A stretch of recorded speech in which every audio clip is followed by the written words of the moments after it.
The stars were out, sharp as knife points in the Colorado sky, and I was sure I'd never felt so alive or so terrified. Around the campfire, the air smelled of pine and smoke, but all I could focus on was Eli's laugh, low and warm, cutting through the chill. That night, I didn't know our friendship was about to crack open like the earth before a quake. My name's Caleb Nguyen, a 24-year-old graphic designer from Denver, all sharp edges and quiet dreams. I'd grown up straddling two worlds, my Vietnamese heritage at home, my American life everywhere else, never quite fitting either. Eli Carter, my best friend since freshman year at Boulder, was the opposite, a broad-shouldered farm boy from Nebraska, all easy grins and reckless charm, the kind of guy who could talk his way out of anything. We'd been inseparable for 6 years, late-night tacos, road trips to nowhere, stupid bets over who could climb the tallest rock. A bromance, everyone called it, and we laughed along. But I'd been hiding something, a pull toward him I couldn't name, buried under layers of denial. That summer, Eli suggested a week-long camping trip in the Rockies, just the two of us. No phones, no noise, he'd said, tossing a football at me. Just us and the wild. I agreed, ignoring the way my pulse spiked at the thought of us alone, miles from anyone. We packed his beat-up Jeep and drove into the mountains, the radio blaring country songs he sang off-key. By day 2, we'd set up camp in a valley near Estes Park, a spot so remote it felt like we'd slipped off the map. The fire crackled as we sat on a log, passing a thermos of cheap whiskey. Eli was telling a story about the time he got stuck in a cornfield maze as a kid, his hands waving, his green eyes catching the firelight. I laughed, but my chest ached. Lately, I'd noticed things, how his shirt clung to his shoulders after a hike, how his voice softened when he said my name. I told myself it was nothing, just the altitude messing with my head.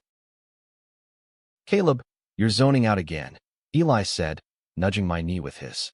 His touch lingered a second too long, and I froze. "Just tired," I lied, staring at the flames to avoid his gaze. "Long day."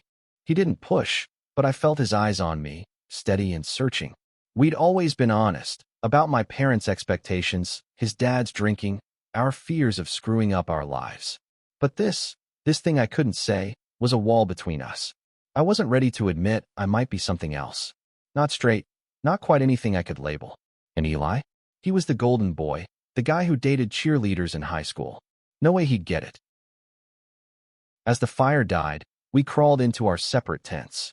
I lay in my sleeping bag, listening to the wind and the faint strum of Eli's guitar from earlier stuck in my head. I didn't know then that by morning, everything would change. That this trip, this night, would force me to face what I'd been running from. I drifted off, the cold seeping through the tent floor, when a rustle woke me. The zipper of my tent parted, and there was Eli, silhouetted against the moonlight, his breath visible in the chill. "Caleb," he whispered, voice rough. "Can I come in?" My heart slammed against my ribs. "What's wrong?" He didn't answer. Instead, he slid into my tent, then into my sleeping bag, his warmth pressing against me. He stayed there, silent, his breath steady but close, like he was waiting for something. I didn't move. I didn't breathe. The air in the tent was thick, charged with something heavier than the mountain cold. Eli's shoulder pressed against mine, his body a solid line of heat in the cramped sleeping bag. I lay rigid, my pulse a drumbeat in my ears, afraid to shift even an inch. "Eli," I finally managed, my voice barely a whisper. "What are you doing?" He didn't answer right away. His head turned slightly, and in the faint moonlight spilling through the tent's mesh window, I saw his eyes, wide, unguarded, like he was as lost as I was. "I don't know," he said at last, his voice low, almost broken. "I just needed to be here." I swallowed hard, my mouth dry. Needed to be here. What did that mean? My mind raced, picking apart every moment we'd shared, every late-night talk, every glance that lingered too long. Had I missed something? Or was this just Eli being Eli, impulsive and unthinking, crashing into my space like he always did? "Talk to me," I said, braver than I felt. "What's going on?" He shifted, his knee brushing mine, sending a jolt through me. "I've been thinking about you," he said, so quiet I almost missed it. Not just like a friend. More. And it's freaking me out. The words hit like a punch. My breath caught, and for a second, I thought I'd misheard. Eli, the guy who'd once bragged about kissing 3 girls in one night, was saying this? To me? I wanted to laugh, to call it a joke, but his face, tense, vulnerable, told me this was real. I don't get it, I said, my voice shaking. You're not gay. He cut me off, a bitter edge to his tone. Yeah, I thought that too. But then I look at you. And he trailed off, rubbing a hand over his face.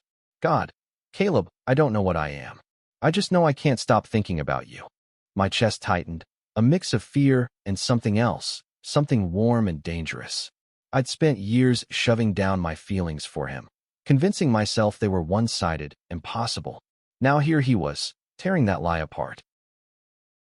I turned to face him, our noses inches apart. His breath hitched, and I saw it. The same fear I felt, mirrored in his eyes. Eli, I said, my voice steadier now. If this is a prank, tell me now. Because I can't. It's not, he said quickly, his hand finding mine in the dark. His fingers were calloused, warm, and they curled around mine like an anchor. I swear, Caleb, I'm scared as hell, but I'm not messing with you. We lay there, hands clasped, the silence stretching between us. Outside, an owl hooted, and the wind rustled the pines, but inside the tent, it was just us. I wanted to say something, to name the thing sparking between us, but words felt too small. Instead, I squeezed his hand, and he squeezed back. By morning, he was still there, curled against me, his head tucked under my chin. I didn't sleep. I couldn't. My mind was a storm. Fear, hope, disbelief crashing together. What did this mean? For us, for him, for me? I'd grown up in a family where love was conditional, where being different wasn't an option. Eli's world wasn't much better. His dad's voice still echoed in his stories. All harsh expectations and rigid rules. Could we do this? Could we be whatever this was? As dawn broke, painting the tent walls gold, Eli stirred. He didn't pull away. Instead, he looked up at me, his eyes soft but resolute. We need to talk about this, he said. But not here. Not yet. I nodded, my throat tight. Yeah, okay. We packed up camp in silence, but it wasn't the comfortable kind we'd always shared. It was heavy, full of unspoken questions. As we hiked back to the Jeep, I caught him glancing at me, his expression unreadable. I wondered if he regretted it, if he'd bolt the second we hit civilization. But when he reached for my hand on the trail, quick and shy, I let myself hope. Back in Denver, the city felt louder, sharper, like it was pressing in on us. We didn't talk about that night, not at first. Eli crashed at my apartment, same as always, sprawled on my couch with a beer, but there was a new tension in the air, a current we couldn't ignore. I tried to act normal, burying myself in freelance design work, sketching logos for a local brewery. But every time Eli laughed or brushed past me in the kitchen, my skin burned. I caught myself watching him, how his jaw tensed when he scrolled through text from his dad, how his eyes softened when he talked about his little sister back in Nebraska. I wanted to ask him what we were doing, but fear stopped me. What if he'd changed his mind? What if that night was a fluke, a moment of weakness he'd rather forget? A week after the trip, we went to a dive bar in 5 Points, the kind with sticky floors and neon signs.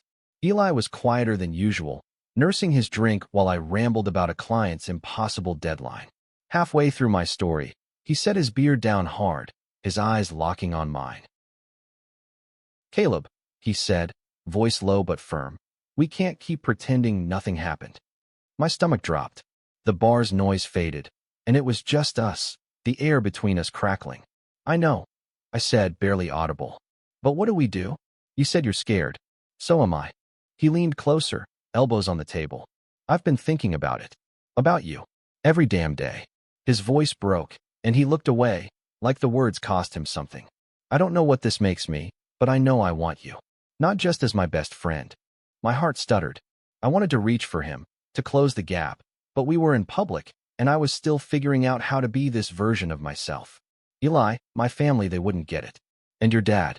Screw my dad. He snapped, then softened. Sorry. I just mean I'm tired of living for him. Or anyone else. He reached under the table, his hand finding mine, hidden from view. What if we just try? See where this goes. I nodded, my throat tight. Okay, but slow. I need time. He smiled, small but real. We got time. That night, back at my place, we didn't sleep in separate rooms. He kissed me, tentative at first, then deeper, like he'd been holding back for years. It was clumsy, raw, but it felt right, like a piece of me I'd lost had clicked into place. We didn't have answers, but we had this moment, and for now, that was enough. But reality wasn't kind. A few days later, Eli got a call from his sister, Mia. Their dad was sick, lung cancer, caught late.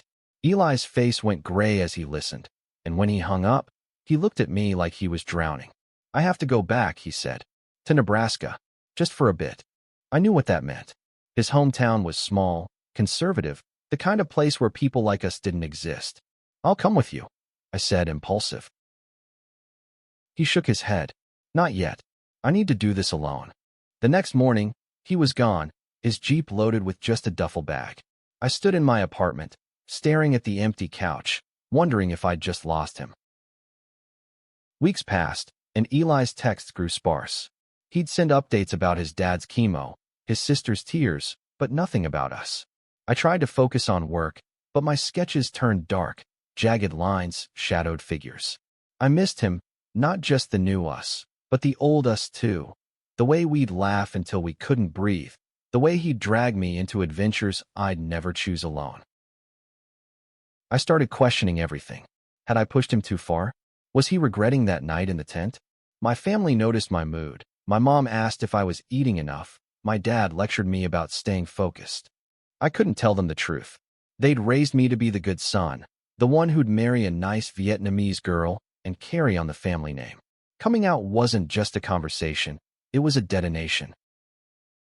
One night, I got a call from Eli. His voice was hoarse, like he'd been crying. "Caleb," he said, "I need you here." I didn't hesitate. I booked a flight to Omaha, then drove 2 hours to his tiny hometown of Broken Bow. The place was flat and endless, all cornfields and pickup trucks. Eli met me at a diner, looking thinner, his eyes shadowed. He hugged me, tight and desperate, and I felt the weight of everything he'd been carrying. "Dad's worse," he said over coffee, his hands trembling. "And Mia, she's trying, but she's only 16.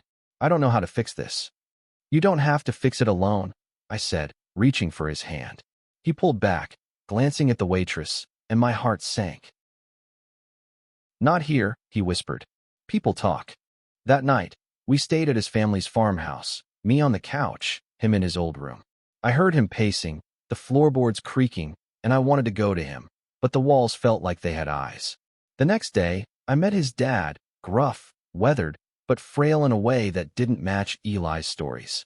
He barely acknowledged me, and I saw the strain in Eli's face, the way he shrank under his father's gaze. We spent days like that, tiptoeing around each other, around his family. But at night, when the house was quiet, Eli would sneak downstairs, and we'd talk about his dad's illness, my fear of losing him, the future we couldn't quite see. One night, he kissed me in the dark, quick and fierce, like he was stealing something. "I'm sorry," he said after. I don't know how to be this here." "I get it," I said, though it hurt. "But you don't have to hide with me." He nodded, but I saw the doubt in his eyes. I wondered if we'd ever find a place where we could just be. Back in Denver, Eli moved in with me, his dad stable for now. We tried to rebuild what we'd started, but Nebraska had changed him.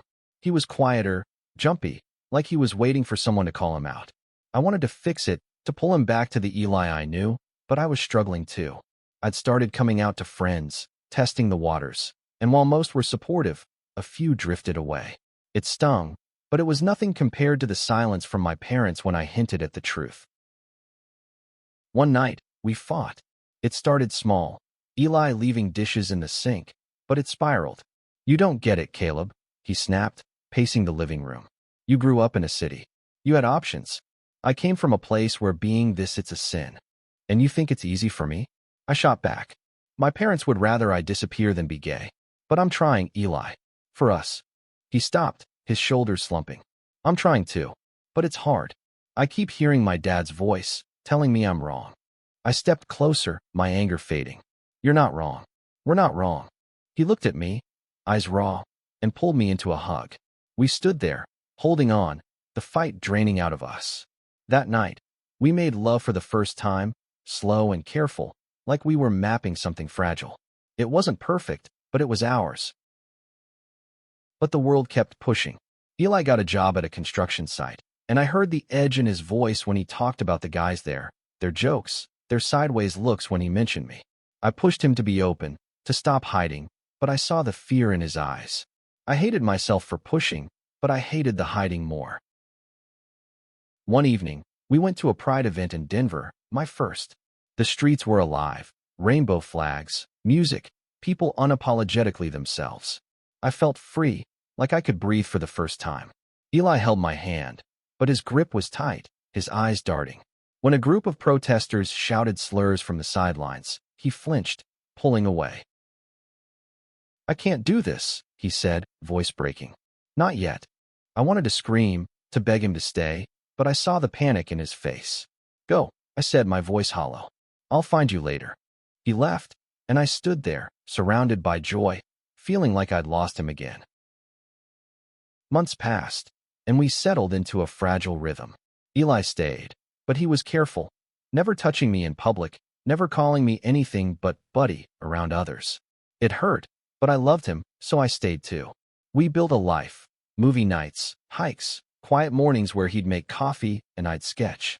But the unspoken rules hung over us, a shadow we couldn't shake. Then his dad's condition worsened. Eli went back to Nebraska, and this time, I didn't go.